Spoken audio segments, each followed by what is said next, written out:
What's going on, Jets fans? Welcome back to another video. Now, I know what you're thinking. Why is Jake wearing CFL merch? Well, that's because we just finished recording our very first ever PPP episode CFL edition with the legendary Hall of Famer, three-time Grey Cup champion, Chris Wallaby. It was an absolute blast. It was a privilege talking with such a legend of the game.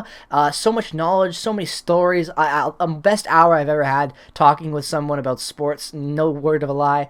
Fantastic interview and a great guy. We'll be having him on sometime again soon because it was wonderful. But yeah, great episode. I'll be posting kind of a highlight reel, a short little snippet of that interview in the next coming days when I edit it. But the full interview right now is available on Spotify on our Prairie Puck podcast page as per usual, and it'll be available tomorrow on Friday. So I guess tomorrow, actually, day we guys are watching this, it'll be tomorrow at 8 a.m. Central Time, bright and early in the morning.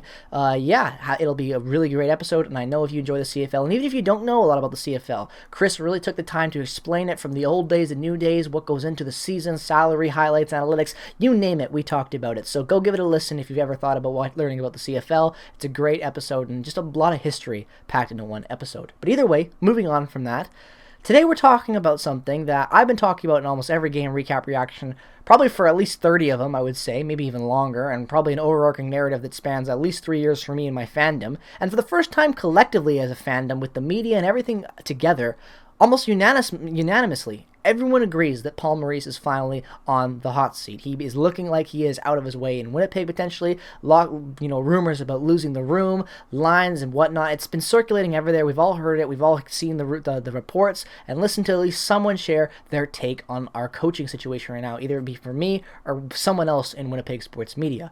But nonetheless, today I'm going to be talking about some of the options that I would like to see personally, and also going over some of the options that you guys posted on the Reddit post I made on the Jets official subreddit. I just made a post asking who you'd like to see if Paul Maurice was fired. We're going to go through a couple of them, and it was actually kind of interesting. I like reading the replies. As per usual, the Reddit community for the Jets, always doing its job on being a fun place to read and talk Jets hockey with awesome fans. But yeah, going over the fan choices, I'm going to start off with the no's, and that is John Tortorella and Randy Carlyle. Absolutely not. Do not bring in these guys. This is not what we need. We do not need to replace Paul Maurice, a veteran-favoring coach, a guy who likes the old-school type of hockey way, that old-school mind, old-school locker-room guy. We don't need something like that. If we're bringing in a new coach, we don't need something that's similar to Paul Maurice. We need something that's brand new. It's about time we shook things up, especially with all of our coaching staff and our play style. I really think we need to embrace the youth more, especially with Perfetti, Ville Heinola. A lot of young guys coming up in our system with Declan Chisholm, Dylan Samberg, Christian Vesalainen down there already on that bottom six, David Gustafsson. The list goes on. We've got so much potential on this team. I really think it'd be beneficial to bring in a new young coach. So I say no to anyone like John Tortorella and Randy Carlyle. They're not coaching right now for a reason.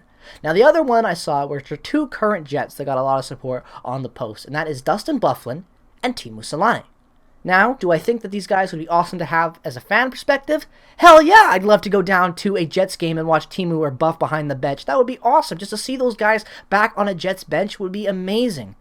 But in reality, I don't think that's the best bet right now. Teemu and Buff have no coaching experience right now, not even at lower levels, and I don't even think Dustin Byfuglien wants to be around hockey anymore. I think he's enjoying his retirement, so I think that is just an option that doesn't exist in any universe. And Teemu, while being a very interesting option, I gotta say I wouldn't mind seeing him. He's got a lot of skill. He's played with a lot of different players. He's adapted his role throughout the years. He's got a lot of experience, a cup winner. I think his resume is really good, but I just want to see him get some more experience. Maybe if he was in the AHL or he was coaching in a minor league somewhere, or even coaching over in Finland in the Liga or anything over there in Europe, I think I'd be more inclined on giving him a chance at the NHL. But until I actually see him get a good coaching job and see how he fits behind a bench in that role and how a team does with him, as being one of the minds behind the madness, I really don't think giving him an opportunity right now would be the best fit for the Jets moving into a new situation where they're wanting to hire new coaching staff. Now, I gotta say, the best one by far, the most logical, it made the most sense, had the most reason, the most thought put into it, the best argument I saw for a new coach to take over for Paul Maurice if he gets fired is without a doubt a talking fish head.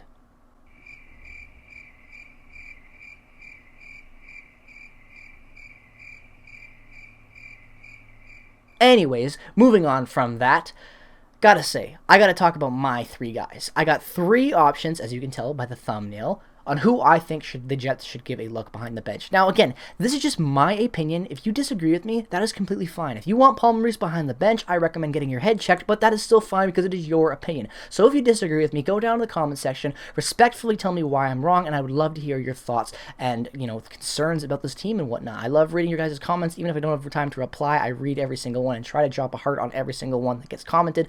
So thank you again for doing that. I really appreciate all of the support you guys give the channel when it comes to the communication and talking back and forth with you viewers. It's something that I love about this channel and something I hope never changes, and I hope that never will. Even if I get too many comments to read, I'll still try my best. But moving on from that, the first option I want is Winnipeg Jets assistant coach right now, Dave Lowry. Now, when you go over and look at Dave Lowry's coaching record so far with being a professional coach, he spent a lot of time in the WHL with the Calgary Hitmen as an associate coach, an assistant coach, and as well as a head coach.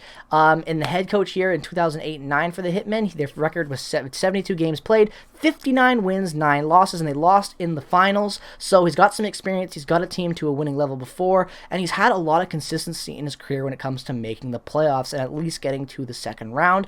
Obviously, at Calgary, he was an assistant head coach for 3 years with the Flames. Then he goes over to the Victoria Royals in the WHL as well. Has a pretty good 5-year run there, 5-year run, with the Royals. They make the playoffs every year he's there, whether it's losing in the first or second round.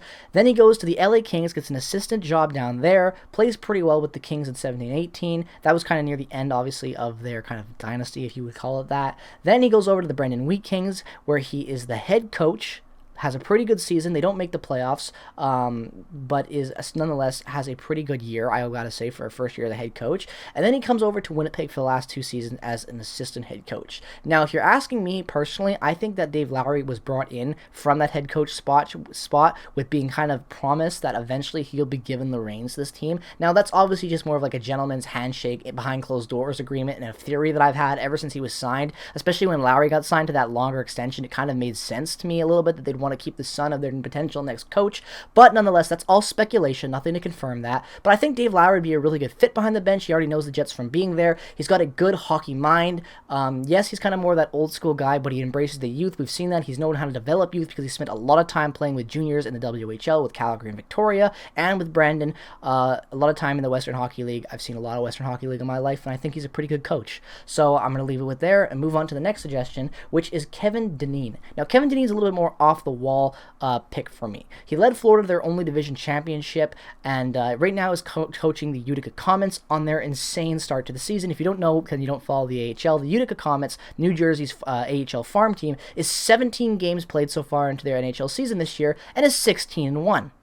And last year, with the San Diego Gulls, 44 games, 26 wins, 17 losses, and they lost in the third round.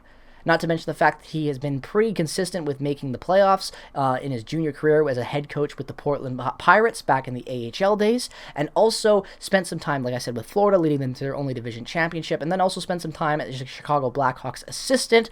Again, those Chicago Blackhawks, those years, they weren't the best, they weren't the worst, but nonetheless, still a pretty good team, winning some pretty good cups in there, so not bad. But yeah, he's a very interesting option. He's really hot start the last couple of years. He's shown that he can mesh well with old and new in that AHL system, and I think he could be a good look. Potentially, I just want a guy that doesn't have a lot of experience behind the bench as a head coach. He was only the head coach for 3 years, technically only even 2, not even really only playing 1 full season as a head coach, and that was the year that they lost in the first round, 38-26 record with the Panthers. I think he'd be potentially a wild card pick. Like, I would not be upset if they hired a guy like this, a guy that we don't really know a lot about and has a lot of potential. I want new blood. I don't want someone old that's out of a job for a reason. So yeah, I think that Kevin Dineen would be a pretty good pickup for the Jets to look at if they need to replace Paul Maurice. And my last pick that leaves us with the Winnipeg Ice's head coach, James Patrick. Now, will James Patrick leave the red-hot Winnipeg Ice, who are 21-1 right now? I doubt it. But that doesn't mean that I don't want the guy. I think he's got a lot of potential. He spent a lot of time in the NHL as an assistant coach, learning from pretty bad teams in Buffalo and Dallas. He spent from a long time with Buffalo from 06-07 all the way to 12-13 when Buffalo was extremely bad. But nonetheless, I think that he would be a good potential option to look at. The guy that doesn't have any experience as a head coach in the NHL, spent some time behind NHL benches, and has had been a pretty good record with the Kootenay Ice, the Winnipeg Ice as well, that's become in the last 3 years. I think he could be a good wild card pick. There's not a lot known about him when it comes to the NHL level. He's been really good with the Moose. With the Ice. And I just think that he could be a good potential fit. Again, these are just my opinions. I'd be okay with anyone that's new. I always thought Pascal Vincent would be a good coach, the old assistant coach of the Manitoba Moose. He's gone now. But nonetheless, I think that new blood is the right answer when you're the Jets looking at the situation. You bring in new blood, something that's fresh, not really experienced in the NHL, and give them a shot to shine. Don't bring in a guy like Carlisle, Julian, Tortorella, blah, blah, blah. These guys are out of a job for a reason. Mike Babcock especially. Do not bring Mike Babcock in. If you bring in one of those guys, you're just kind of putting yourself back 2 steps forward, 1 step back. You're in the same place you started, excuse me. It's late. I just spent an hour talking with a Hall of Famer. Give me a break. I'm pretty tired and tuckered out. But nonetheless, new blood, I think, is the right choice to go if you're the True North organization looking for a new head coach. But nonetheless, let me know your thoughts down in the comment section below as always. Do you kind of agree with me? Do you don't agree with me? Let me know all your thoughts down in the comment section below as always. Make sure to check out the Prairie Pup podcast, link in the description. Episode will be live on Friday on the Nolan Hockey Podcast. Their link is also in the description if you want to watch the video version. And if you just want to listen to the audio, like I said, it'll be all available 8 a.m. Winnipeg time on Friday. So have a great rest of your day. Let me know your thoughts. Follow me on Twitter. Check all the affiliated links as usual. Yeah, I got nothing else to say. Go Jets, go. I don't know how to end this video. I lost my train of thought. Bye-bye. Maybe? I don't know. Have a good rest of your night, ladies and gentlemen.